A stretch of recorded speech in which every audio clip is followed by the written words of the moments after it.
दोस्तों देखते ही देखते आप लोग के साथ में ये जो सफ़र है हमारा कहानी सुनाने का, ये लगभग 350 एपिसोड पर पहुंच गया। यानी एक साल हम लोग अपने इस चैनल पर कंप्लीट करने वाले हैं। हालांकि एक साल में जिस तरीके की सक्सेस मिलना चाहिए थी वो नहीं मिल पाई है, लेकिन फिर भी आप लोग का जो साथ है ये इतना ज़्यादा अच्छा है कि ऐसा लगता है कि जैसे मैं अपनी पुरानी ऑडियंस के साथ में हूँ। क्योंकि आप सभी लोगों को पता है जिस तरीके से मेरा चैनल टर्मिनेट हुआ था, उसके बाद में आप लोगों मेरा सहारा बन के आए और आप लोगों ने मुझे इस कदर सहारा दिया कि मुझे यूट्यूब पर आप लोगों ने डीमोटिवेट नहीं होने दिया। आप लोगों का मैं बहुत बहुत शुक्रगुजार हूँ।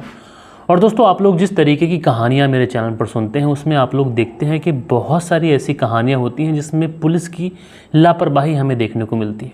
लेकिन दोस्तों आज की कहानी के अंदर आप लोग पुलिस का ऐसा काम देखेंगे कि एक ब्लाइंड मर्डर था और उस ब्लाइंड मर्डर को पुलिस ने मात्र 24 घंटे के अंदर ही सुलझा दिया। लेकिन ये जो मर्डर था ये कुछ इस तरीके का मर्डर था कि जिसको सुनने के बाद में जो लोग भी इस कहानी को सुन रहे थे वो सोच रहे थे कि महिला की गलती है, पुरुष की गलती है या फिर किसी और की गलती है। तो पूरी कहानी सिलसिलेवार तरीके से मैं आप लोग को बताऊँगा, बस आप लोग इस वीडियो में अंत तक बने रहिएगा। दोस्तों रात के 10 बज चुके हैं। मैं हूँ आप सभी का अपना शावेज़ मलिक और हाज़िर हूँ आप लोग के सामने फिर से एक क्राइम की कहानी को लेके, एक क्राइम की घटना को लेके। और दोस्तों आज की घटना की बात करें तो आज की घटना की शुरुआत होती है राजस्थान से। राजस्थान का एक शहर जोधपुर। और दोस्तों इसी जोधपुर में एक थाना पड़ता है, चौपसानी हाउसिंग बोर्ड थाना। और दोस्तों इसी चौपसानी हाउसिंग बोर्ड थाने के सेक्टर 11 की मैं बात कर रहा हूँ। बात है 3 अप्रैल साल 2024 की। 3 अप्रैल साल 2024 को एक व्यक्ति होते हैं जिनका नाम होता है पप्पू। पप्पू जब इस 3 तारीख को अपनी बहन शोभा को कॉल लगाते हैं जो सेक्टर 11 में रहती है, तो जब उनको फ़ोन लगाते हैं फ़ोन उनका स्विच ऑफ बताता है। कई बार ट्राई करते हैं लेकिन लगातार फ़ोन स्विच ऑफ बताता है। लेकिन दोस्तों पप्पू लगातार अपनी बहन से बात किया करते थे। ऐसा बहुत कम ही बार हुआ करता था कि उनकी बहन फ़ोन उठाए ना या फिर उसका फ़ोन स्विच ऑफ बताए। इसलिए पप्पू थोड़ा सा चिंतित होते हैं, लेकिन ये इंतज़ार करते हैं। ये सोचते हैं कि कहीं ऐसा ना हो इनकी बहन का फ़ोन डाउन हो गया हो, उसकी बैटरी डाउन हो गई हो। इसलिए ये वेट करते हैं। तकरीबन 12 बजे के आसपास का समय हो जाता है। 12 बजे का समय हो जाता है, उस समय ये फिर से अपनी बहन का फ़ोन लगाते हैं। लेकिन दोस्तों इस बार भी जो बहन का फ़ोन था ये स्विच ऑफ बताता है। अब पप्पू की थोड़ी सी परेशानी बढ़ती है। लिहाजा पप्पू फैसला करते हैं कि ये सेक्टर 11 पहुँचेंगे और वहाँ पर जहाँ पर किराए पे इनकी बहन रहती है उस घर में जाकर ये देखेंगे कि आखिर उनकी बहन फ़ोन क्यों चार्ज नहीं किया है, उसने क्या बात है क्या नहीं है।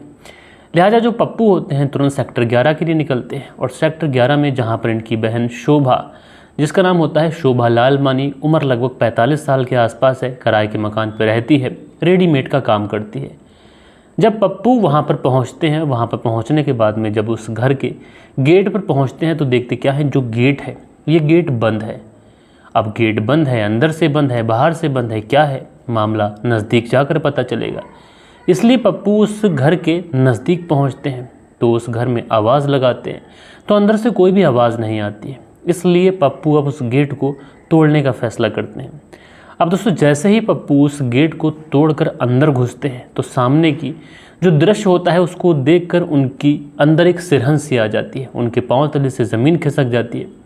दरअसल जिस बहन के लिए वो परेशान हो रहे थे, जिस बहन की उम्र 45 साल है, सक्षम है वो अकेले रहने में, लेकिन उसके बावजूद भी जो उनकी परेशानी थी ये परेशानी कहीं ना कहीं वाजह थी। क्योंकि इनकी बहन जो इस घर में अकेले रहती थी उनका शव सामने बेड पर पड़ा हुआ था। जब वो अपनी बहन का शव बेड के ऊपर पड़ा हुआ देखते हैं तो एकदम से घबरा जाते हैं। भागते हुए दौड़ते हुए अपनी बहन के पास पहुँचते हैं। नज़दीक पहुँचने के बाद में अपनी बहन को हिलाते हैं, डुलाते हैं, लेकिन दोस्तों उसके अंदर कोई भी मूवमेंट नहीं होता है। लिहाजा पप्पू घबरा जाते हैं। अब दोस्तों जब बहन की तरफ से कोई रिस्पांस नहीं मिलता है तो पप्पू तुरंत वहीं पर पुलिस को फ़ोन करते हैं, जो चौपसी हाउसिंग बोर्ड थाना है वहाँ पर बताते हैं कि साहब मेरा नाम पप्पू है और मेरी बहन जिसका नाम शोभा लालवानी है, उम्र लगभग 45 साल के आसपास है, इसी थाने के सेक्टर 11 में किराए का मकान लेकर रहती थी और रेडीमेड का काम किया करती थी। आज सुबह से मैं उनका फ़ोन लगा रहा हूँ लेकिन फ़ोन स्विच ऑफ बता रहा है। जब फ़ोन स्विच ऑफ बता रहा है तो मैंने फ़ैसला किया कि मैं उनके घर पे जाऊँ। और जब मैं उनके घर पे आया तो मैंने देखा क्या कि गेट बंद है। जब मैंने गेट तोड़ा तो उसके बाद में मुझे पता चला कि मेरी बहन का शव सामने बेड पर पड़ा हुआ है। अब दोस्तों जैसे ही ये बात पुलिस सुनती है तो पुलिस एकदम से हक्की बक्की रह जाती है कि उनके इलाके में दिन दहाड़े आखिर किस तरीके से मर्डर हो गया। लिहाजा पुलिस की जो टीम होती है तुरंत अपनी गाड़ी उठाती है और मौके वारदात पर पहुंचती है। तो देखती क्या है, जो बात उस व्यक्ति ने बताई थी पप्पू ने, वो सारी बातें सच है। एक महिला है, अधेड़ उम्र की महिला है, 45 साल के आसपास उसकी उम्र है और उसका शव सामने बेड पर पड़ा हुआ है। लिहाजा दोस्तों पुलिस उस शव को अपनी कस्टडी में लेती है, बहुत बारीकी से छानबीन करती है और उसके बाद में जो कमरा था, जिस कमरे के अंदर वो शव था, उसको बहुत बारीकी से छानबीन करती है। कहीं ऐसा जो कातिल है उसने कुछ सबूत छोड़ा हो, कोई एंगल ऐसा छोड़ा हो कि जिससे पुलिस अपनी छानबीन कर सके। लेकिन दोस्तों पुलिस को अपनी छानबीन में कुछ मिलता तो है नहीं, लेकिन पुलिस अब ये देखने की कोशिश करती है कि इस महिला की हत्या किस प्रकार की गई। लिहाजा शव को अपनी कस्टडी में लेकर पुलिस तुरंत पोस्टमार्टम के लिए भेज देती है। शव जब पोस्टमार्टम के लिए भेजा जाता है, उसके बाद में इसके भाई से भी पूछताछ करती है कि तुम्हारी बहन आखिर किस किस तरीके से यहाँ पे रहती है। तो वो सारी बताता है, अपने बयान लिखवाता है। उसके बाद में जो पोस्टमार्टम की रिपोर्ट होती है वो रिपोर्ट भी आ जाती है और रिपोर्ट में ये वाज़े तरीके से लिखा हुआ होता है कि इस महिला की जो हत्या की गई है गला दबाकर की गई है, यानी दम घुटने की वजह से इसकी मौत हुई है। अब पुलिस वाले परेशान कि आखिर एक महिला जो अकेले अपने घर में रहती है, आखिर दम घुटने की वजह से उसकी मौत हुई है। उसके बाद में पुलिस वाले फैसला करते हैं कि इस महिला का जो मोबाइल नंबर है उस मोबाइल नंबर का CDR निकाला जाए। अब दोस्तों पुलिस जब इसका मोबाइल नंबर का CDR निकालती है तो उसमें पुलिस को एक संदिग्ध नंबर दिखाई पड़ता है। अब ये जो नंबर दिखाई पड़ता है पुलिस पता लगाने की कोशिश करती है ये नंबर किसका है। वहीं पुलिस की जो दूसरी टीम होती है वो इस इलाके में जो भी CCTV कैमरास थे वो CCTV कैमरास खंगाल रही थी, क्योंकि पुलिस ये देखना चाह रही थी कि आखिर जो 3 अप्रैल वाले दिन की बात है, यानी 2 अप्रैल को क्या रात के समय ये मर्डर हुआ होगा। तकरीबन 12 बजे के आसपास पोस्टमार्टम की रिपोर्ट में आया था कि इस महिला की सांस घुटी है।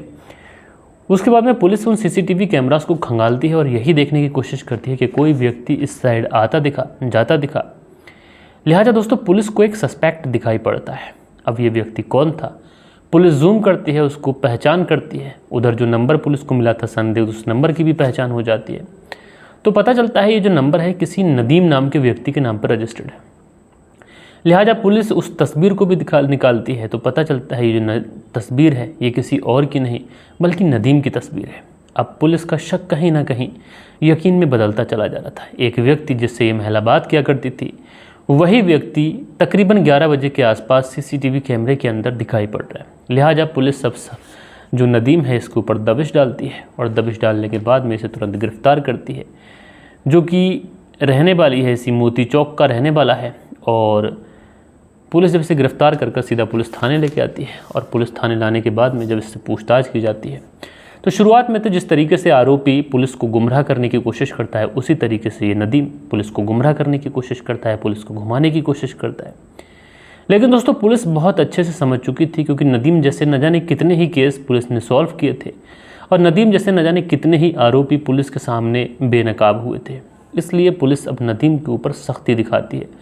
और दोस्तों पुलिस जब नदीम के ऊपर सख्ती दिखाती है तो नदीम पुलिस के सामने टूटता है और टूटने के बाद में जो कहानी सुनाता है, यकीनन दोस्तों वो कहानी अपने आप में एक ऐसी कहानी होती है कि जिसको सुनने के बाद में लोग वाकई हैरान होते हैं और लोग ये सोचते हैं कि आखिर इस पूरी कहानी के अंदर कौन सी ऐसी चीज़ें हुई जिस वजह से कत्ल हो गया। दरअसल नदीम बताता है ये मोती चौक में रहता है और वहाँ पर एक नॉनवेज का होटल चलाता है और वहीं पर 5 साल पहले की ये बात है कि जो शोभा लालवानी है ये वहीं पर किराए का मकान लेकर रहती थी। अच्छा, जो शोभा लालवानी है 15 साल पहले इसकी और इसके पति की तलाक हो चुकी है और उसके बाद में ये अपने परिवार के साथ रह रही थी। लेकिन 4 से 5 साल पहले की बात है कि ये किराए पर अकेले रहती है। अब दोस्तों जब ये किराए पर अकेले रहती है तो उसी समय इस नदीम की मुलाकात इस शोभा से होती है। धीरे धीरे इन दोनों के बीच में दोस्ती होती है और दोस्ती धीरे धीरे कुछ इस कदर आगे बढ़ती है कि अब दोनों का मिलना जुलना शुरू हो चुका था। दोनों अक्सर डिनर के लिए बाहर जाते, एक दूसरे के साथ में टाइम स्पेंड करते, खाना खाते, इसी तरीके से ये चीज़ें चलने लगती हैं। लेकिन दोस्तों धीरे धीरे ये दोनों अवैध संबंधों की तरफ बढ़ जाते हैं। अब दोस्तों जब ये दोनों अवैध संबंधों की तरफ बढ़ते हैं तो उसके बाद में मिलना मिलाना, शारीरिक संबंध, यही सारी चीज़ें लगातार होती रहती हैं। अब जो नदीम था वो कहने को तो एक नॉनवेज होटल चलाता था, लेकिन उसको एक ऐसी महिला से कांटेक्ट हो चुका था कि जिसके पास वो कभी भी जा सकता था, कभी भी आ सकता था। उधर जो शोभा थी ये अक्सर नदीम से कभी 5,000 रुपये, कभी 10,000 रुपये लिया करती थी, ऐसा नदीम ने पुलिस को बताया था। अब दोस्तों उसके बाद में जब इन दोनों का मिलना मिलाना लगातार शुरू हो जाता है तो ये 2 अप्रैल साल 2024 की ये बात है कि लगभग 11 बजे के आसपास ये नदीम को कॉल करती है और कहती है कि उससे मिलने के लिए उसके घर पे आ जाओ, मैंने आज अच्छा सा खाना बनाया है, साथ में बैठ के खाएंगे। अब दोस्तों जो नदीम होता है, जब उसको शोभा बुलाती है, ये तुरंत वहाँ पर हाज़िर हो जाता है, साथ में अपने होटल से भी कुछ ले जाता है। वहाँ पर बैठकर ये दोनों साथ में खाना खाते हैं। खाना खाने के बाद में ये दोनों एक दूसरे के अंदर एक तरीके से खो जाते हैं, एक दूसरे के साथ में शारीरिक संबंध बनाते हैं। अवैध संबंधों की वो सारी धाराएं तैर जाते हैं जिन्हें नहीं तैरना चाहिए थी। उसके बाद में जो शोभा होती है वो कहती है कि मेरे चचेरे भाई की शादी है और मुझे 30,000 रुपये की बहुत सख्त ज़रूरत है। अब जो नदीम होता है वो कहता है कि 30,000 रुपये का इंतज़ाम तो मेरे पास है नहीं। लेकिन जो शोभा होती है वो कहती है 30,000 तो तुम्हें देना पड़ेंगे, अगर तुम 30,000 मुझे नहीं दोगे तो तुम्हारी कंप्लेंट मैं पुलिस में कर दूंगी और पुलिस को बताऊंगी कि तुम किस किस तरीके से मेरे साथ में पिछले कुछ समय से शारीरिक शोषण कर रहे हो, शादी का झांसा देंगे। अब जब नदीम ये बात सुनता है तो वो डर जाता है कि एक महिला है, जो कि नदीम चूँकि मुस्लिम है, महिला हिंदू है।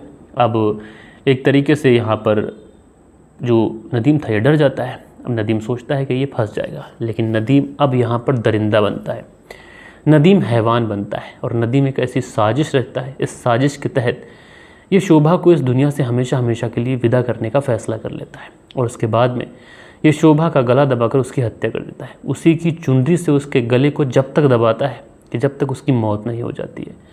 दोस्तों नदीम हैवान बनकर शोभा की हत्या कर देता है। हत्या करने के बाद में वहाँ से 9-11 हो जाता है। लेकिन दोस्तों नदीम हत्या करके गया था, सारे सबूत मिटा कर गया था और उसको लग रहा था कि वो पुलिस की गिरफ्त में नहीं आएगा। लेकिन दोस्तों कहते हैं ना कि भले ही मर्डर कितना ही ब्लाइंड हो, पुलिस उसका खुलासा करती है। अगर पुलिस दिल से किसी केस को सुलझाने में लग जाए तो बहुत सारे ऐसे केसेस हैं जो 30 साल के बाद भी सुलझे हैं, 40 साल के बाद भी सुलझे हैं। लेकिन दोस्तों यहाँ पर आप लोग बताइए कि एक अवैध संबंध बने, वो भी उन दो लोगों के अंदर जो दोनों लोग एक दूसरे की कास्ट के नहीं है, एक दूसरे के धर्म के नहीं है, उसके बावजूद यहाँ पर ख्वाहिशों का और दरिंदगी का, हवस का कुछ ऐसा नंगानाच किया गया जिसकी वजह से नदीम जो था वो हैवान बना और उस दरिंदे ने शोभा की ज़िंदगी छीन ली। दोस्तों आप लोग कमेंट्स करके ज़रूर से ज़रूर बताइएगा कि नदीम को किस तरीके की सज़ा मिलनी चाहिए। क्या उसने किया, क्या वो सही था, क्या उसके पास में कोई और रास्ता नहीं था? अगर शोभा उससे डिमांड कर रही थी तो वो पुलिस का सहारा भी ले सकता था, लेकिन उसने शोभा की ज़िंदगी छीनने का फ़ैसला किया। यकीनन दोस्तों ये फ़ैसला उसका बहुत ज़्यादा गलत था और इसके लिए अब वो पूरी ज़िंदगी जेल में गुजारेगा। बहरहाल दोस्तों आप लोग जो भी कहें कमेंट्स करके बताइएगा। और कल के दिन आप लोग के कुछ कमेंट्स आए हैं, अब वक्त होता है कि आप लोग के कमेंट्स पढ़ लिए जाएँ। सो दोस्तों जो पहला कमेंट्स हमारे चैनल पर आया था वो था दिल बहादुर सिंह का और ये लिखते हैं, रिश्तों का कोई मोल अब रहा नहीं। आजकल के जो बच्चे हैं उनके माता पिता उनके ऊपर ध्यान नहीं देते हैं, जिस वजह से कुछ इस तरीके के क्राइम हो रहे हैं। ये बात कहते हैं दिल बहादुर सिंह जी, तो आपका बहुत बहुत शुक्रिया। उसके बाद में यूज़र है, इन्होंने अपना नाम नहीं लिखा है और ये लिखते हैं, अस्सलाम वालेकुम मलिक भाई, बाराबंकी से मेरा नाम आमिर है, मैं आपकी कहानी सुनता हूँ। तो भाई आपका बहुत बहुत शुक्रिया। उसके बाद में जो अगला कमेंट्स है लिखते हैं, नमस्ते मलिक भाई साहब, और आपने जो कहानी सुना ये काफ़ी सैड थी। सुरेंद्र कुमार, श्री विजयनगर राजस्थान से। तो सुरेंद्र कुमार जी आपका बहुत बहुत शुक्रिया। उसके बाद में अगला जो कमेंट्स है MD उजाले करके हैं और ये लिखते हैं, नाइस वीडियो सर। तो भाई आपका बहुत बहुत शुक्रिया। उसके बाद में यूज़र है, लिखते हैं, नाइस स्टोरी, बैकुंठ पटेल सूरत से। तो भाई आपका बहुत बहुत शुक्रिया। उसके बाद में मोहम्मद जोरेज़ हैं जो हार्ड बनाते हैं, भाई आपका बहुत बहुत शुक्रिया। उमराव सिंह हैं, लिखते हैं, नमस्ते मलिक जी। तो भाई आपका बहुत बहुत शुक्रिया। सुनील त्यागी जी हैं, लिखते हैं, अब रिश्तों का कोई भरोसा नहीं रहा। रेनू सुनील त्यागी, शाहना बुलंदशहर से। तो आप दोनों पति पत्नी का हमेशा की तरह बेहद शुक्रिया। उसके बाद में MD उजाले हैं, लिखते हैं, सलाम वालेकुम। तो भाई वालेकुम सलाम, कैसे हैं? उसके बाद में राम धीरज मौर्य हैं और ये लिखते हैं, सर जी नमस्कार, आप ठीक हो? तो भाई मैं ठीक हूँ, आप कैसे हैं ज़रूर बताइएगा। नारायण कुमार हैं, लिखते हैं, दुखद घटना है। तो भाई आपका शुक्रिया। उसके बाद में अगला जो कमेंट्स है, स्मार्ट कमाल करके ID है और ये लिखते हैं, घर वाले चाहते तो बच्ची को हॉस्पिटल लेके जा सकते थे और ऐसी मानसिकता वाला बच्चा कल किसी और के साथ अगर गलत काम कर दे तो उसका ज़िम्मेदार कौन होगा? तो बहुत अच्छी बात कही आपने, बहुत शुक्रिया। डॉक्टर सिद्दीक अहमद हैं जो लिखते हैं, मलिक साहब तुम्हारे चश्मे पर लाइट पड़ रही है और सामने से लाइट को अपने ऊपर लगाएं, यानी कहना चाहते हैं ऊपर लगाएं। लेकिन डॉक्टर सिद्दीक अहमद साहब मैं आपसे कहना चाहता हूँ कि जो लाइट होती है अगर हम फेस के ऊपर लगा लेंगे तो चश्मे के ऊपर फिर भी रिफ्लेक्स पड़ेगा। तो लाइट हमें साइड से रखना पड़ती है, क्योंकि अगर लाइट ऊपर लगाएंगे तो उसकी आवाज़ माइक में भी आती है, क्योंकि लाइट का कुछ होता है जो माइक कनेक्ट होता है उससे आवाज़ हो जाती है। आपने मुझे पर्सनली भी फ़ोन किया था इस बात को लेकर, मैं आपसे माफ़ी चाहता हूँ। लेकिन मैंने आज बहुत चीज़ें ऐसी हैं जो अपने बैकग्राउंड में भी बदली हैं। आपने कमेंट्स में भी देखा होगा, बहुत राहदारी से मैंने आपके कमेंट्स भी पढ़े हैं। तो आज जो मेरा नया बैकग्राउंड है आपको कैसा लग रहा है, आप लोग एक बार कमेंट्स करके बताइएगा। और पूरा दिन मेहनत की गई थी इस बैकग्राउंड को बदलने के लिए। अभी कुछ इतना अच्छा नहीं है, लेकिन फिर भी बहुत कुछ मैंने चेंज किया है। अगर आप लोगों को पसंद आया हो तो एक बार बैकग्राउंड के बारे में ज़रूर से ज़रूर लिखिएगा। तो दोस्तों मिलते हैं कल के दिन किसी और क्राइम स्टोरी के साथ में। जब तक के लिए अपना ख्याल रखिएगा, देश का ख्याल रखिएगा, परिवार के रिश्तों की अहमियत को समझिएगा। जय हिंद, जय भारत।